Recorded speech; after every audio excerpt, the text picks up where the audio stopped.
Качество связи, ну нет, наоборот. Да, уж просто сгорела, наверное, карта там. Ужасно просто вообще. Качество связи хорошее. Ужасно, наверное, да.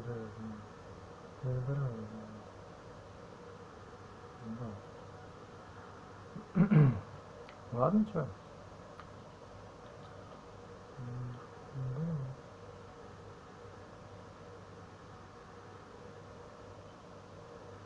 Что показывает? Вот МП это показывает.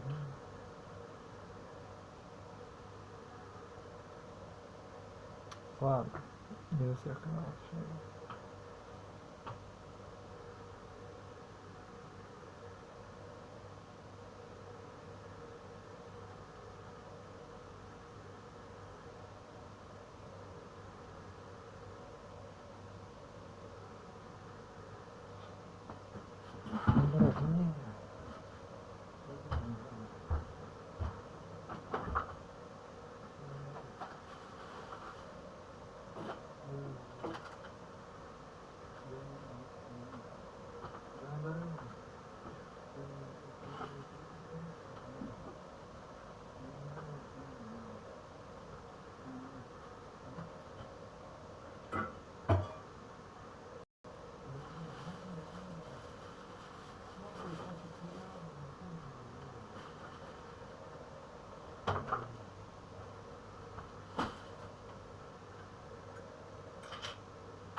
Ну тогда да.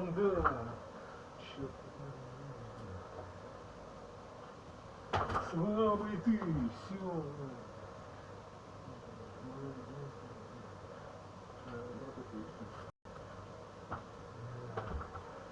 Не надо злого просто.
Ладно.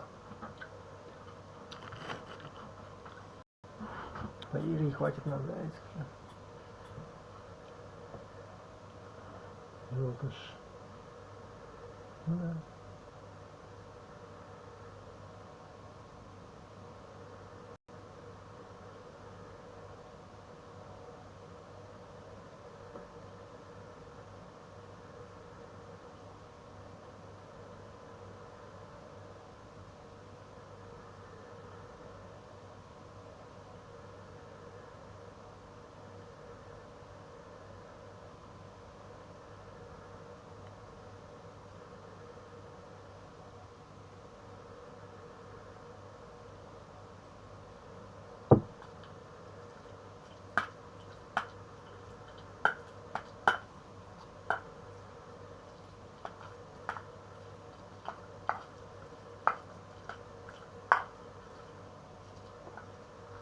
Хотите, чтобы задачи делались качественно и в срок?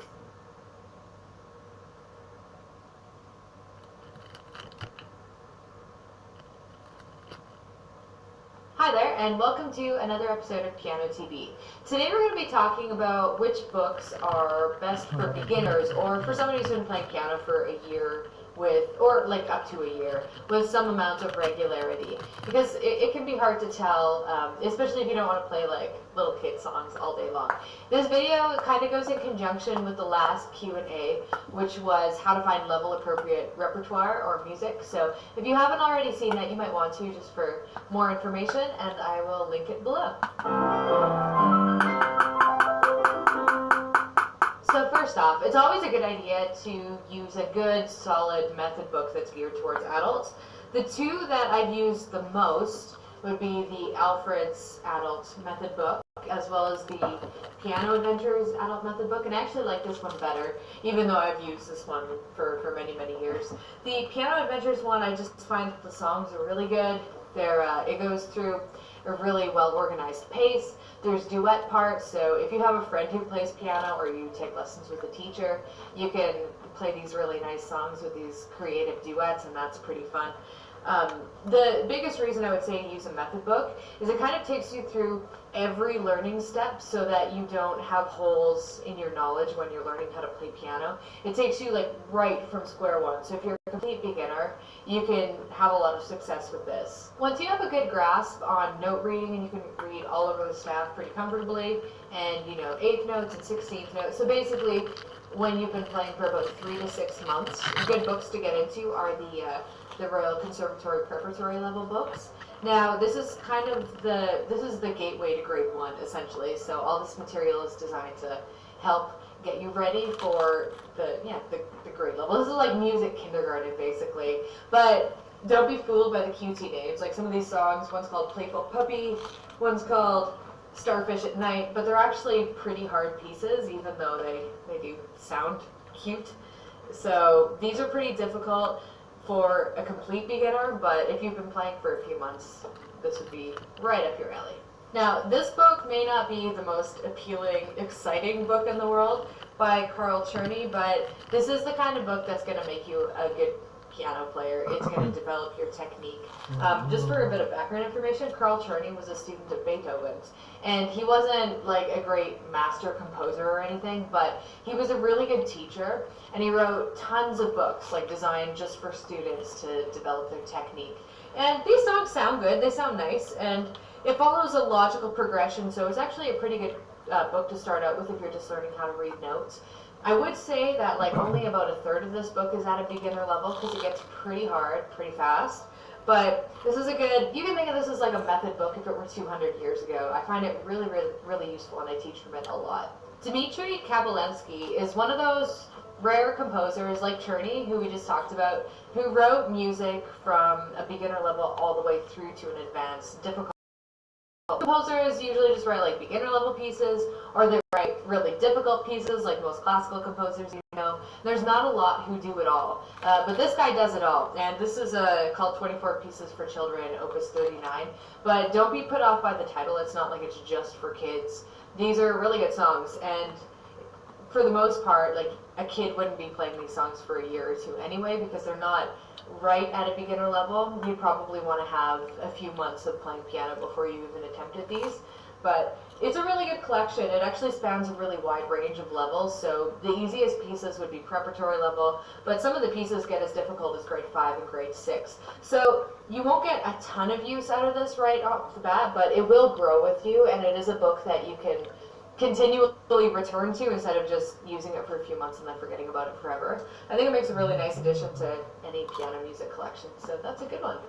Aside from the books I just talked about, which I would say are like my favorite ones and what I would consider the core that I use for beginner students, there's a lot of contemporary collections that are really, really good. So just an example would be something like this, William Gillick's Accents on Solos series. They have some good tunes. If you're looking for more contemporary music or songs that you might have heard of, the Alfred series does a whole collection labeled by level of different pop songs. Like this one has My Heart Will Go On and, you know, songs like that, right? Faber and Faber have some of my favorite contemporary collections, and they have it in all types of genres. So if you like Broadway, if you like jazz and blues, classical arrangements, they have tons of books that look like this that are like really short, really affordable, with beginner level pieces that you'll be able to play instead of struggling. Now, I will say that a lot of books that say easy piano on them, it can be a little bit misleading. Now, this book is easier than a standard level, like a standard pop book, like just a regular pop book, but it's not beginner level, it's easier. But I would say like a lot of these songs are out of the scope of someone who's only been playing for a year or less. So just be careful with the ones labeled easy piano, because it doesn't necessarily mean it's easy. It's just easier than the other books that exist. One thing I talked about in the previous Q&A that I just want to restate for extra emphasis is that you can refer to the RCM or the ABRSM syllabus to get ideas for songs or collections of songs at the right level for you. And you can also use Sheet Music Plus's level, like search by level function to achieve the same thing. And basically anything primer leveled, anything preparatory leveled should be fair game by using these search functions. It should be well within the range of someone who's only been playing piano for a year or less. And you'll probably notice at some point that a lot of books at a preparatory level are sort of geared towards kids, but that's okay, because there's lots of really great music that kids and adults can enjoy, like, you know, The Circle of Life, or Somewhere Over the Rainbow, or, you know, tunes like that that everyone likes and are fun to learn. So don't be afraid of some of the child theme music. Like, it's all good. And the longer that you play piano, the more music options you'll have available to you, because there's just a larger body of repertoire options when you're at an intermediate to an advanced level. So the more you play, the more choices you'll have. You do have more limited choices as a beginner, but there's still lots of great music that you can find. And what I've shown you are just the ones that I tend to go to again and again. And if you want other song options, you know, keep learning the music that I provide on this channel as well. And that should be good. That'll be good. Good times, good times. All right, so thank you for watching this video, and feel free to ask more questions in the comments, or if you want to send me a message via my website, pianotv.net, you can do that too. And I hope you have a fabulous day.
Welcome everyone, my name is Adam Manis. Today we're doing a guided practice session on 3 levels of triad pairs.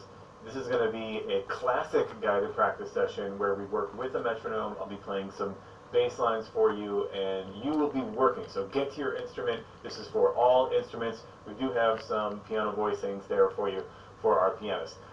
So this guided practice session has a PDF. I encourage you to download that if you want to follow along. But I will have the notation up on screen for us as we go. And as always, everything we do around here is brought to you by Open Studio. Go to openstudiojazz.com. You can check out all our courses, including my new Triad Pairs Bootcamp course, which deals with exactly what we're going to be working on today. Speaking of work, let's get to work. So we're doing 3 levels. We're starting very basic with a lot of space with some triad pairs, and we're going to get more and more complicated, more and more crazy, really. I mean, it's going to get weird. Just be prepared for that, but in a good way, in a good way. So the first question is, what are triad pairs? Well, triad pairs are kind of a modern device. I think of McCoy Tyner and Chick Corea and Michael Brecker and some very modern players that use this sort of architecture, right, this framework around chord changes to make some really interesting shapes, really interesting melodic lines that give us this really cool sense of structure, but being able to take it inside and outside of changes. And we can start very basic, right? So it doesn't really matter what the triads you use are in the end. There are some really common ones that sound good over certain kind of chords, and so that's where I'm going to kind of steer you here at first. We'll use some very, like, you know, the go-tos for each chord here to start. And we're going to start out with giving ourselves lots of space, and then we're going to kind of close in on that space as we go. So here, level 1, we have a lot of space, actually. We're doing a 2-5-1 in the key of C. We're going to do that all throughout this guided practice session. So get ready for that. That way we can take it to other keys later. So we have our 2 chord, our D minor 7, right? Just a Dorian sound, basic Bob Dorian D minor 7. We're going to use 2 triad pairs that I think sound great over this, F major and G major, right? That F major, you got the 3rd, you got the 5, you got the 7 of D minor. The G major, you got the 11, you got the 13, you have the root, you have some really pretty notes and some really solid foundational notes. That's what using triad pairs does. Now we'll get into how to use them in just a second, but we're just picking our pairs by 5, you got the 7 of D minor, the G major, you got the 11, you got the 13, you have the root, you have some really pretty notes and some really solid foundational notes. That's what using triad pairs does. Now we'll get into how to use them in just a second, but we're just picking our pairs here at first. So then on the G7, we're going to use the same ones, right? Like I said, we're going to give ourselves lots of space. So we're going to be using these same 2 triads to get all of our melodic content over these first 2 chords of the 2-5-1. Then we go to the C major 7, and we're going to use the 5 and the 6, right? The G major and the A minor. Again, some really strong note choices here, all set up in that beautiful structure of a triad. So with the G major, you've got the 5, you've got the 7, you've got the 9 of C. With that A minor, you've got the 13, the root, and the 3rd. And then we're going to use those same 2 triad pairs for the 6th chord. Right, a little turnaround chord here, our A minor, the G major, and the A minor. Isn't that great? The reason why triad pairs work so well, like to set up a framework for our improvisation, for our melodic lines, especially for this specific kind of sound, is that because our ear just naturally likes the shape. And these triads have been around in music now. They've been around our whole lives, but for hundreds and hundreds of years. And so we're just really accustomed to even things that sound dissonant. If they're in the form of a triad, our ear is like, oh yeah, I know that, I know that. So how do we use it? We could, just do this, right? But that's going to be kind of boring. So how do we use these triads in our improvisation in a real way, in a practical way? So check this out. I've got some little etudes. We're going to start with etudes, and then I'm going to free you up to just improvise using these triads here. And again, you can see F major, G major, and then F major, G major. I've got some left-hand voicings for a pianist there. And then on the C major 7, we've got A minor, G minor, A minor, G minor. So we can break these up into different versions of the triad. And then in different shapes. We'll start here with level 1, very, very basic. So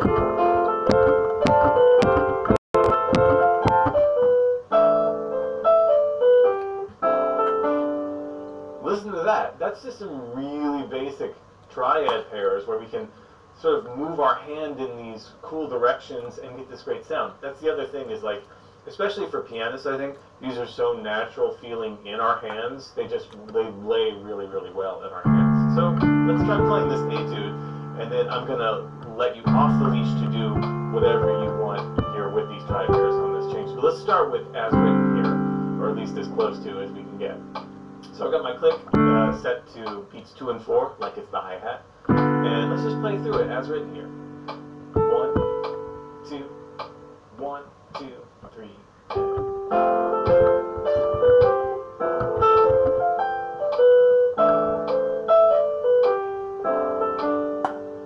again, 1, 2, 3, and let's loop it. Just keep it going.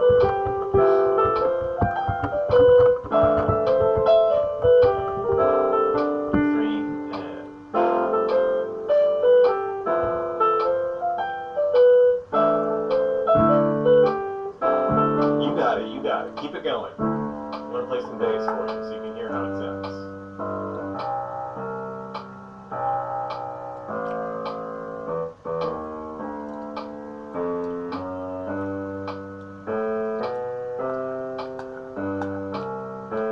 Keep it up.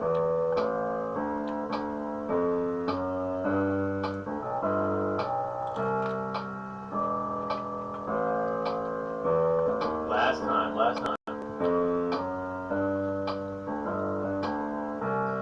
So what's great about these etudes is you get to hear how they might sound, you know, planned out. It's a little contrived, right? I mean, it literally is contrived. We're writing it out, which is not the worst idea, actually.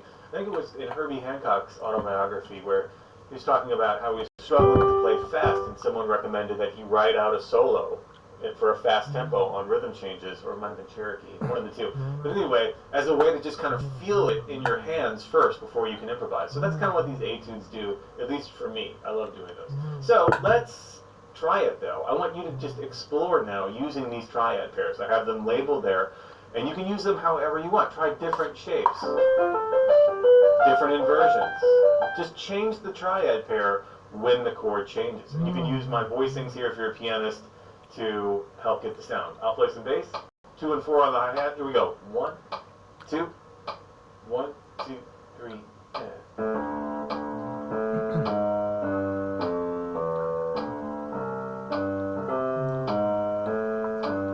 Repeat.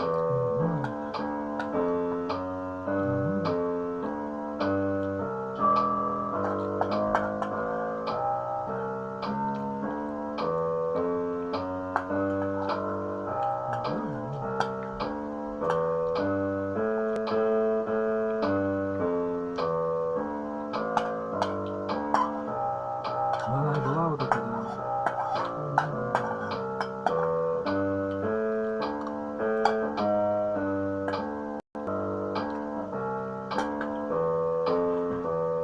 Really explore here. See what you can get out of these triad pairs. If some of them don't sound right, that's okay. That's good, actually. Some of them shouldn't sound right. That's part of the exploration process.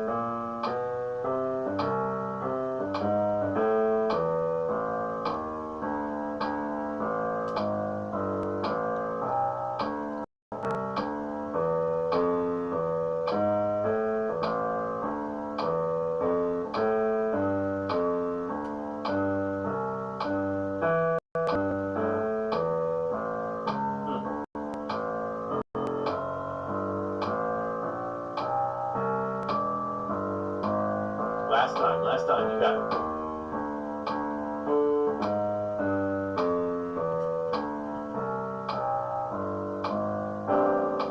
Isn't that awesome? So much fun. It gives us a little bit of structure there in our melodic phrases. We kind of get that more modern sound, right? It kind of takes us out of like bebop and closures and all that. It's a little bit more angular, a little bit more impressionistic. Okay. Let's go to level 2. Now level 2 is where a lot of y'all are going to want to hang out, because level 2 sounds good. Level 2 sounds really, really good. So level 2 here on our D minor, on our 2 chord, we've got C major and D minor, right? So we've got these great, pretty notes here on the D minor, right? A Dorian sound. C major, the 7, the 9, the 11.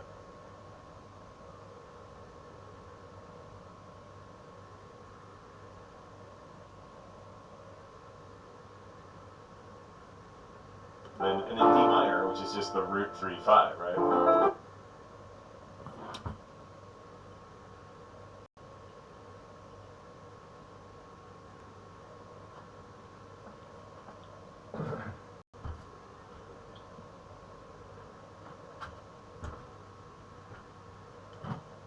So like again, you'll notice some of the triad pairs, there's grounding, and then there's pre-notes. They can be whatever you want, as long as it fits within the scale of the chord that you're using. I think anything's fair game.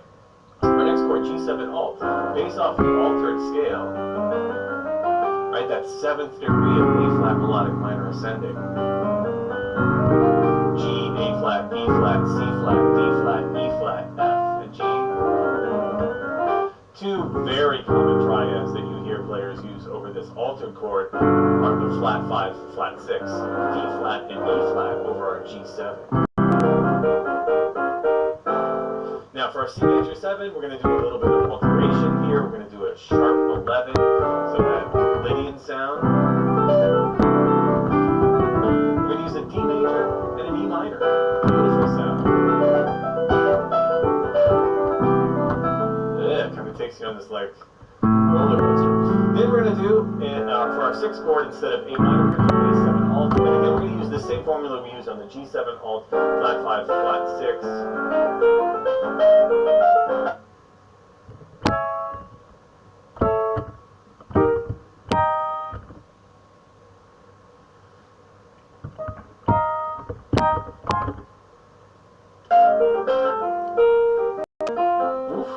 Interesting fingering things are going to happen there, I'm noticing. Okay, what does this look like? It looks pretty darn good, actually. So we have our D minor going up to our C major on the D minor 7. Then we have our altered, right, which is the D flat major, E flat major, that flat 5 to flat 6 major. You do some really hip stuff there. Then our C major 7 sharp 11, that Lydian sound, E major. And then our A7 alt, again, flat 6, flat 5, flat 5, flat 6, whatever. Doesn't matter the order, doesn't matter the inversion, like it's all about exploring this and seeing what happens. So this sounds really good. Hey. Again.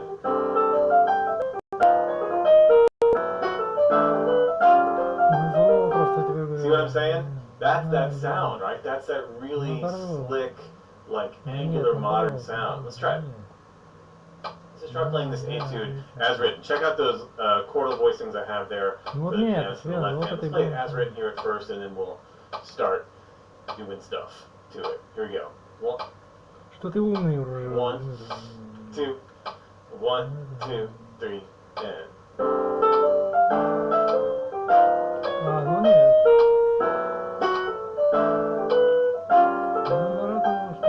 Again?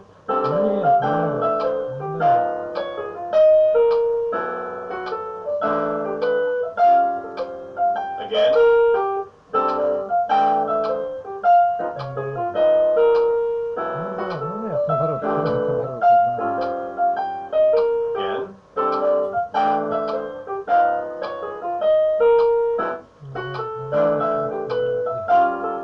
You got it. Still as written, just play it.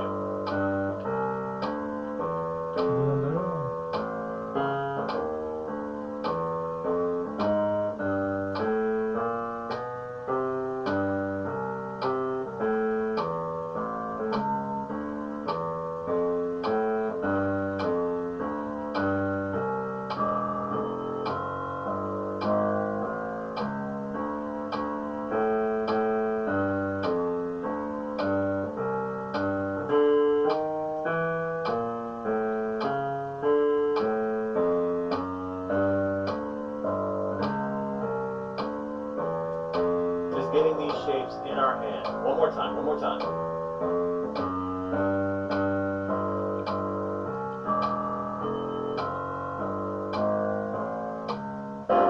Isn't that hip? Isn't that super hip? Okay, let's try it. I'm not even going to stop the metronome. Let's keep it going. I want you to explore now using these triad pairs. You can use them in different combinations, different orders, different inversions, different shapes. Really see what feels good on your instrument, in your hand right now. Just, yeah, explore the space, as they say. Here we go. 1, 2, 1, 2, 3, and.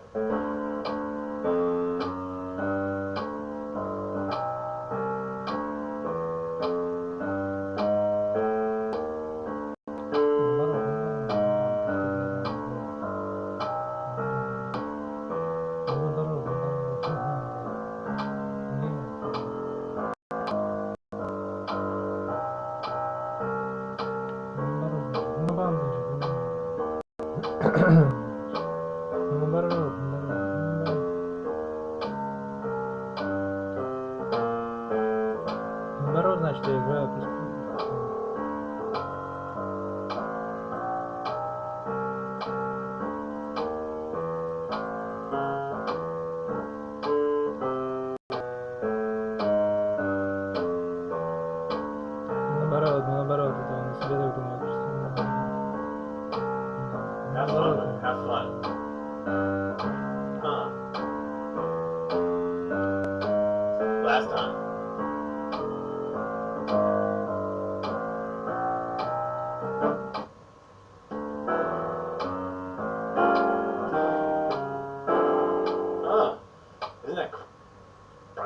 It's crispy, right?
Не сохраняется ничего.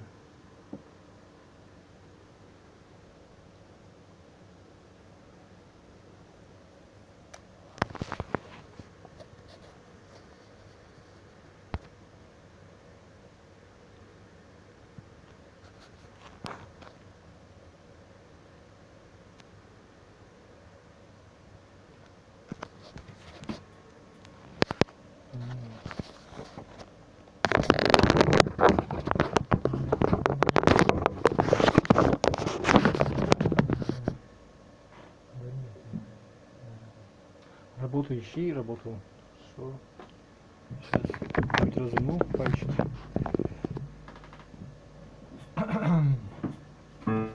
Пальчики.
быть так, да? Вы тоже себе позволяете всякие, да, понял, он тебя просто, да, вот и все, я не самый плохой человек, да.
Мама, да, понимаю, там, да. Верни к себе, короче, да. А, ну это надо себе, да. Ну, да, это...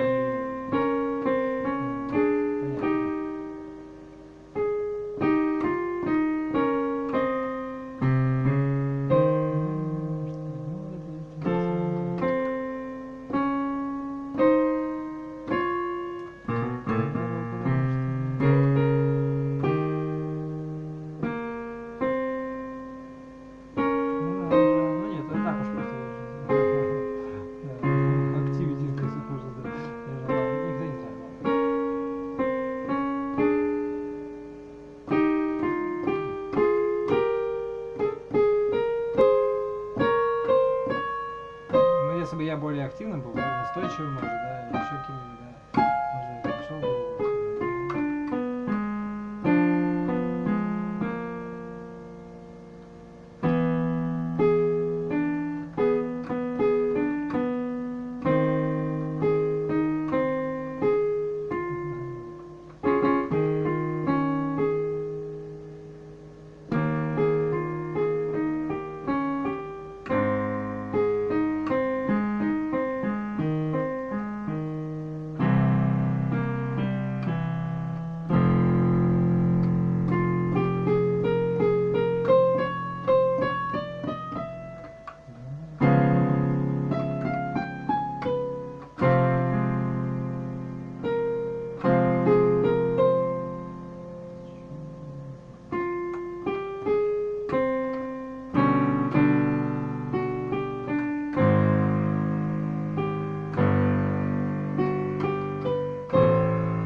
Да. Плохо играет.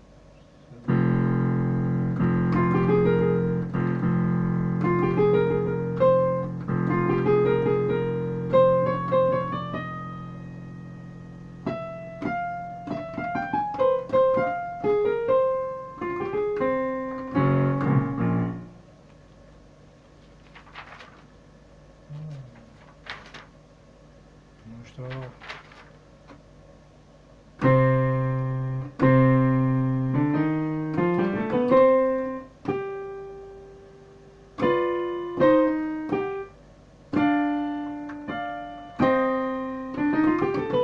Все понятно, относительно.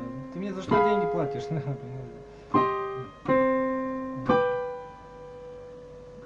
наоборот.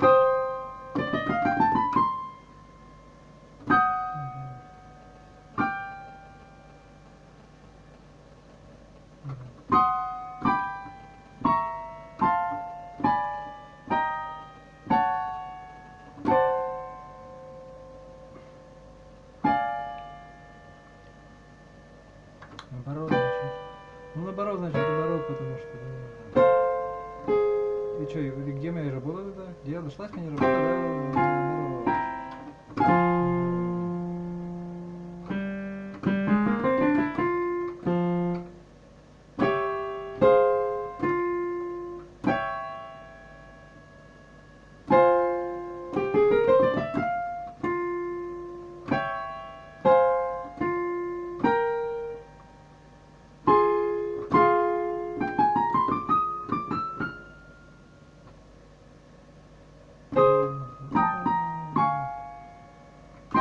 Куда идет вообще? Это не вопрос, блин, понимаю, знаете. Когда это мне надо с собой брать все, да. Это во-вторых, это когда играть тогда буду. В следующей жизни он отец у меня знает это все.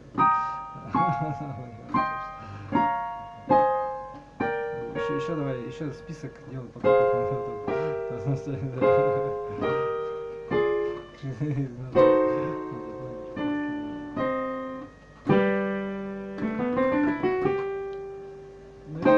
У меня нет такого намерения переезжать там, к родителям. Да, у них тоже таких намерений, я так полагаю, нет.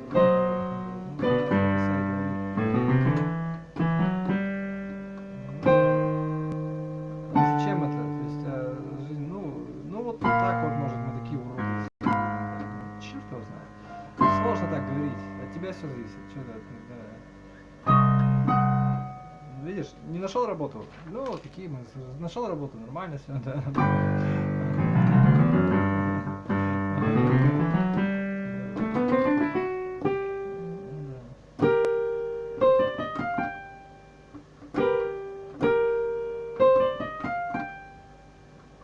Ну почему не нашел? Претензии там, да, то есть да, какие-то, да, что-то нездоровое в поведении.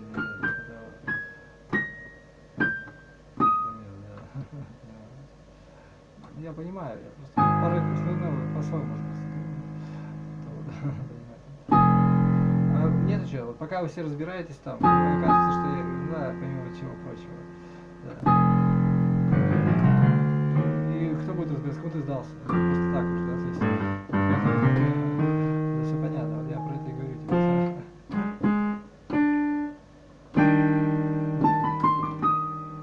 О себе говорю.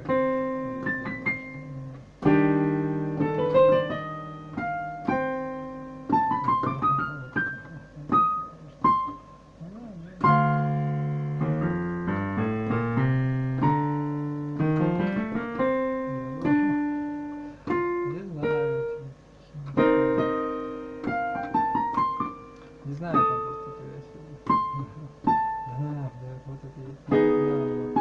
Ну что, так он себе так и думает.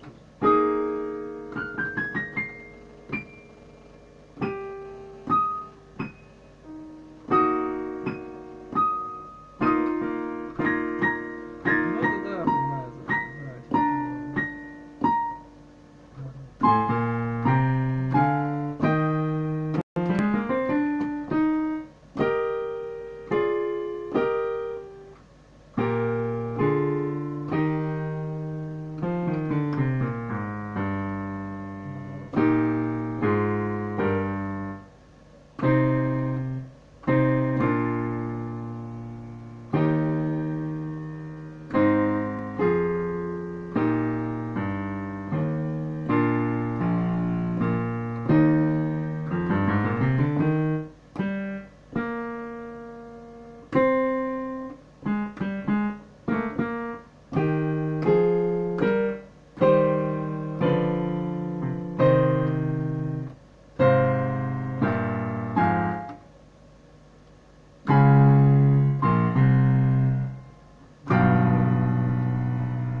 себе так говорю, ну давай. А нет, я что такое говорю, она про себя так говорит.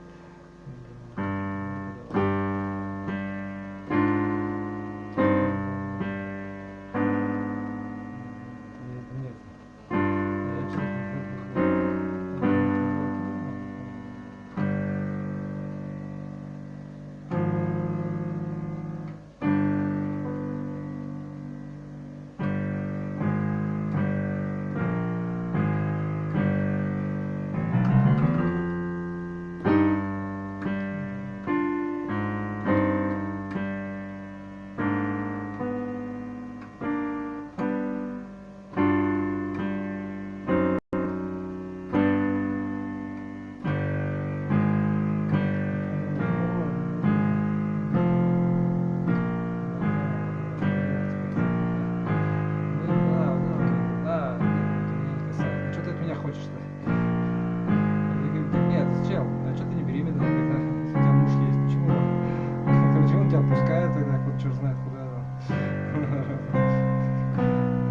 Что ты меня спрашиваешь? Что ты, ну, я-то что, блин, мне более надо, мне не нужно чужие неприятности, иди нафиг. Все я говорил, да. Вот, превратись сам сами, да. Это, ну, как мы, что теперь сделаешь? Нет, ну ты поймешь правильно, ты же понимаешь, да. Это не касается, да.